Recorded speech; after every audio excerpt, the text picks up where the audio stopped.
नमस्कार मैत्रिणींनो, जर तुम्हाला मिसळ बनवायची असेल ना तर अशा पद्धतीने तुम्ही वाटण करून मिसळ बनवा. खूप छान आणि खूप भारी होती.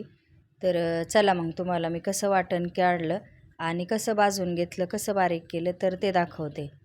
तर मी आधी काय केलं, खोबरं कट करून घेतलं, त्याच्यानंतर कांदा, नंतर आलं टाकून घेतलं आणि लसूण, एक टोमॅटो उभा कापून तो साईडला सगळं ठेवून दिलं. त्याच्यानंतर तवा गरम झालेला आहे. आता याच्यावर आपण टाकूया खोबरं पण चांगलं लालसर रंगावस्तोवर भाजून घ्यायचं. नंतर थोडंसं आलं टाकून घ्यायचं. आलं खोबरं चांगलं लालसर रंगावर भाजलं की त्याच्यानंतर टाकायची हिरवी मिरची. तर हे वाटण असं करून घ्यायचं. खूप भारी अशी मिसळ होती. तर आता आपण तेल टाकून घेतले आणि हे चांगलं भाजून द्यायचं. त्याच्यानंतर बाकीचं हिरवी मिरची वगैरे टाकायची. जर तुमच्या आवडीनुसार टाका हिरवी मिरची, नसेल टाकायची तर टाकू पण नका, पण टेस्ट चांगली येते हिरव्या मिरचीमुळं पण. तर आता इथं मी मिरची पण टाकलेली आहे तिखट, तर ती पण चांगली मी भाजून घेते.